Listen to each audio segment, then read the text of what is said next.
Apóstolos, hoje é o capítulo de número 22. Vamos ver aqui a defesa de Paulo. Quando Paulo estava em relativa segurança, o comandante lhe permitiu falar com a multidão. Versículo de número 1. Irmãos e pais, ouvi agora a minha defesa perante vós. Então ele se dirigiu à multidão e dessa forma conseguiu um absoluto silêncio. Versículo 2. Quando ouviram que lhes falava em língua hebraica, guardaram ainda maior silêncio. E continuou. No seu discurso, Paulo falou sobre como se comportava antes, perseguindo a igreja de Cristo. Versículo 4. Persegui esse caminho até a morte, prendendo e metendo em cárceres homens e mulheres. Ele falou também da forma como Jesus Cristo lhe apareceu no caminho. Versículo 6. Ora, aconteceu que indo de caminho e já perto de Damasco, quase ao meio-dia, repentinamente, grande luz do céu brilhou ao redor de mim. E também falou das instruções que ele recebeu, versículo 10. Então perguntei, que farei, Senhor? E o Senhor me disse, levanta-te, entra em Damasco, pois ali te dirão acerca de tudo o que te é ordenado fazer. O apóstolo conta como o encontro mudou a sua vida. Versículo 14. Então ele disse, o Deus dos nossos pais, de antemão, te escolheu para conheceres a sua vontade, veres o justo e ouvires uma voz da sua própria boca. E então mudou as suas convicções. Versículo 15. Porque terás de ser sua testemunha diante de todos os homens, das coisas que tem visto e ouvido. De agora em diante ele apresenta Jesus como Messias, porque de fato ele é.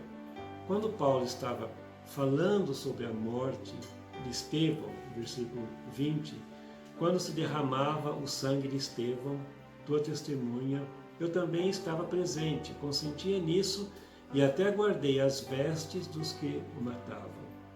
Então os judeus não quiseram mais ouvi-lo. Versículo 22. Ouviram-no até esta palavra e então gritaram dizendo, tira tal homem da terra, porque não convém que ele viva. Fizeram um alvoroço, jogaram poeira para o ar e deixaram o ambiente bem bagunçado. Versículo 23. Ora, estando eles gritando, arrojando de si as suas capas, atirando poeira para os ares, o comandante ordenou que Paulo fosse levado e açoitado, até que se descobrisse por que o povo o odiava tanto. Versículo 24. Ordenou o comandante que Paulo fosse recolhido à fortaleza e que, sob açoite, fosse interrogado para saber por que motivo assim clamavam contra ele.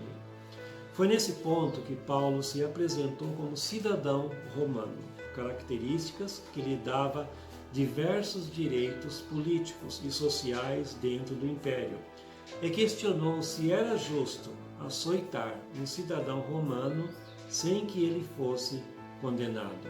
Versículo 25. Quando estavam amarrando com correias, disse Paulo ao centurião presente, ser-vos-á porventura lícito açoitar um cidadão romano sem estar condenado? Ao saber que Paulo era cidadão romano, o comandante suspendeu o castigo e ficou bem alarmado. Versículo 29. Imediatamente se afastaram que estavam para o inquirir com açoites. O próprio comandante sentiu-se receoso quando soube que Paulo era romano, porque o mandara amarrar.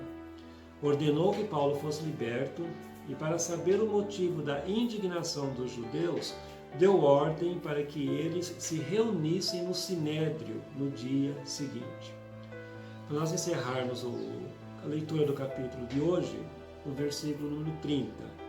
No dia seguinte, querendo certificar-se dos motivos por que vinha ele sendo acusado pelos judeus, soltou e ordenou que se reunisse com os principais sacerdotes e todo o Sinédrio, e mandando trazer Paulo, apresentou-o perante eles. E assim nós encerramos a leitura do nosso capítulo de hoje. Eu quero chamar você desafiar você a darmos continuidade na leitura da Palavra do Senhor. Então, vai se preparando a partir do dia 15, que é a próxima segunda-feira, começaremos a leitura do Evangelho segundo Lucas. Então, já vai se preparando para nós lermos o Evangelho segundo Lucas. Que Deus te abençoe, que a paz do Senhor seja com você e esteja no teu lar.